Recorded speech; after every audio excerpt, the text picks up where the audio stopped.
Well, Senator, I wanted to ask you, Barack Obama, we played some clips of him playing hardball with the Republicans. He sounded far more partisan than he did on the campaign trail.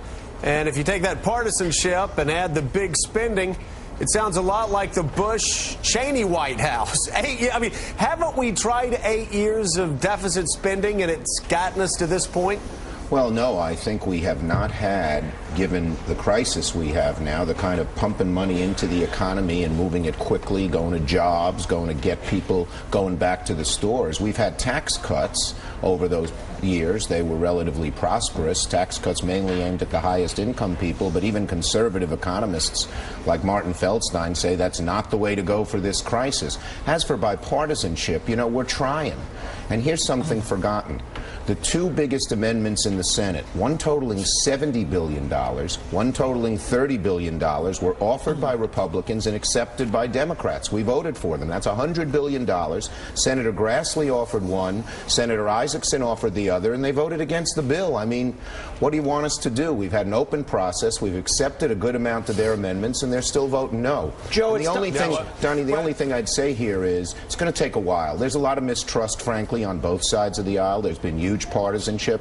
Obama, we in the Senate, we're going to keep reaching out to our colleagues, and I think they're going to learn over the next several months, if not immediately, we're for real. We want to work with them. Senator, though, I don't think, though, the problem has been in the United States Senate. I think it's actually been from Nancy Pelosi's House. I want to go back, though, to the Bush years for a second, because I don't. They gave us tax cuts. Talking about stimulus, they gave us tax cuts, 2 wars, the largest entitlement spending program ever, $7 trillion, the largest expansion of domestic spending since the Great Society.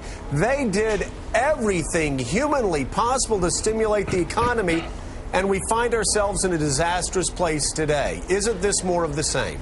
No, I don't think so. You have to first, you have to look at where the tax cuts and where the spending went.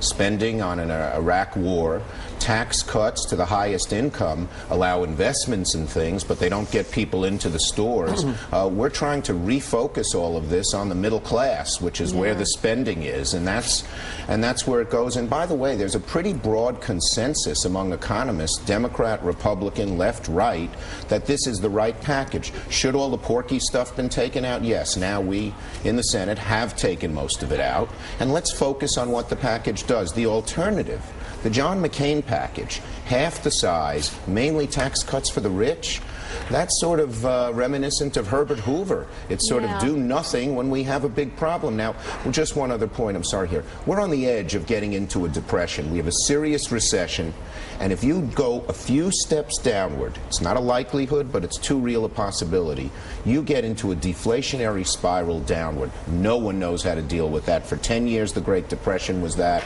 To a somewhat lesser extent, 10 years, Japan was that. The Martin Feldstein, Zandi, Republican, but one's McCain's economist, one was Reagan's, said the danger here is doing too little, not too much. All right, but at the same time, what we don't want to see, again, I want to get to Donnie in just a second, a fear pushing last-minute quick decisions, which hasn't worked in the past on both sides. Correct.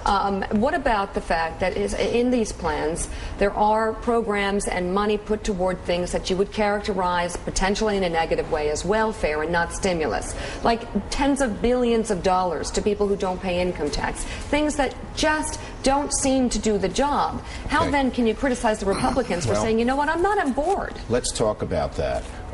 Those people are people, not the poorest people. They're people making $40,000, $50,000 a year. They're the lifeblood of our economy. They don't pay an income tax, that's true, but they pay a large payroll tax, and in fact their overall percentage of federal taxes, given the payroll tax and the Medicare and all of that, is higher than someone very wealthy. So if you're going to do an income tax cut, which is how we're cutting taxes, it leaves them out. Why shouldn't we give them some benefit too? And it's not very profitable, you know, it's $300, $400, $500. And the other thing about that, Mika, the person making $40,000, if he gets $300 or $400 in his pocket, whether it's from the government or off your taxes, is far more likely to spend it than the person making $300,000, $400,000. Yeah, okay, but Joe, this is something that we've been talking about. Go ahead. Yep. Yeah, and I wanted to ask Donnie Deutsch. Hey Donnie, let's forget ideology, let's forget economics.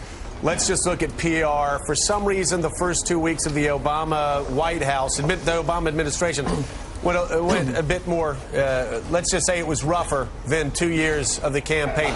What happened to that message? How did it get out in front of them?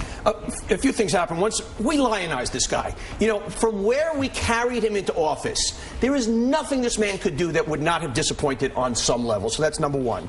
Number two, you know, you've got 2 weeks of the Republicans out there pounding. And something you said earlier, Joe, that I want to kind of call you on a little bit. You know, it's more of the same. It's partisanship. At some point, he's still the chief executive, and having run a business, if everything is done consensus purely, at the end of the day, nothing will get done. So no matter what this man does, at some point, he's got to tuck the ball over, dive over the goal line, wrong or right, but he is the chief executive. At some point, he's going to make that call. But I think what we're seeing right now is what I call the Obama-rang effect, that he had nowhere to go sideways, and also finally, he's going to kind of get out there today.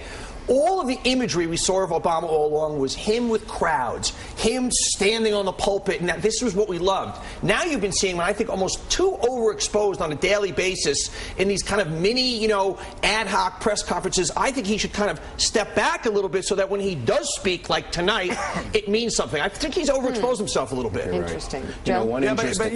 But you know, though, Donnie, the thing is, though, over the past 6-7 years, again, going back to the mistakes of the Bush administration, the ramp up to the Iraq War, the Bush administration pushed away Democrats, pushed away a lot of people. But if it was a right call, he would have been a hero. That's it. It was a bad call. At some point, you're going to make the call. He made a bad call. A lot more Democrats voted for the war, Joe. A lot more Democrats voted for the war than Republicans are voting for this stimulus package. I was one of them, unfortunately. No doubt about that. No doubt about that. But at the same time, Democrats complained about being excluded throughout the process on intelligence. Isn't there possibly the same mistake being made here? Let me just say this, Joe. One interesting thing, if you look at the poll numbers, the end of this week, Obama's numbers were higher than at the beginning. And, you know, sometimes the pundits miss it all. The Daschle problems, and I feel for Tom, he's a friend of mine, but the problems were the whole thing. You know what the public regarded as more important than Daschle's problems? The fact that he went on TV and said, I messed up. Right. And they're so used to politicians. They know. The public has wisdom.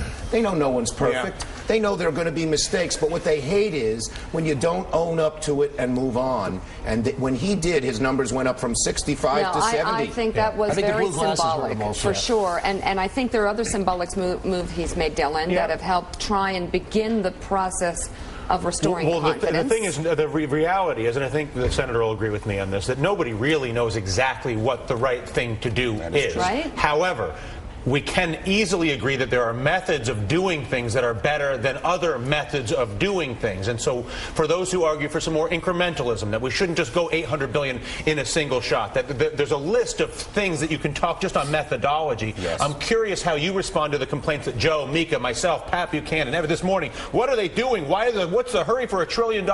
How do you respond to those who call for somewhat more of a deliberate and incremental approach, a targeted approach? Here's the response. The response is that, you know, it takes a long time to get money into the economy. In other words, if we were to have these wonderful projects that make all the sense in the world in the long term, IT for health care, change the power grid, you wouldn't employ a person for 6 months to a year. Okay. If you waited to employ people for 6 months to a year, you could get into that deflationary spiral. You know what I think the bottom line is? The actual policymakers who are looking at the economy, not the politicians, think it's a lot worse than the public is, and then they want to talk about because they don't want to make it a self-fulfilling prophecy. So the number one word that sometimes Larry Summers uses, and some of the other economists, even conservative, is speed.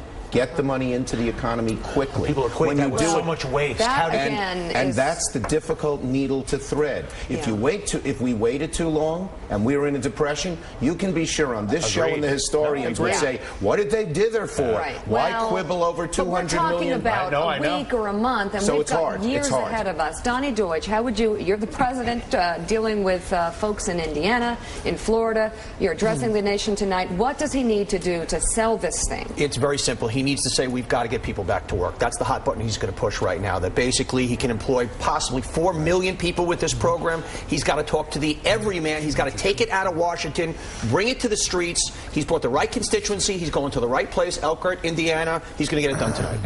AMT? AMT. We'll get to that. Well, the AMT is in there. It's very important. Okay. It may not be the thing that has to be done now, but again, if our Republican colleagues want it in there for their votes, we sort of don't have much choice, do Pat we? Buchanan, looking ahead to the president's remarks to the nation tonight, as well as dealing with people one-on-one in several states that are really suffering, what does he need to do? The president, I think basically, I don't know that what he's doing out there in Indiana or in Florida is really relevant. I think this is an inside game. It's in the Senate now. When it passes, it goes to conference, and it'll be decided. What I'd like to ask Chuck Schumer is this. Senator, how do we pay for this? America's got no savings whatsoever, so we either borrow it from the Chinese and Japanese, who have enormous reserves, or the Fed prints money, I suppose. Don't both of those courses represent a real risk? Yes, no question about it, Pat. Here's the dilemma. In the past, when we've had recessions, the obvious antidote was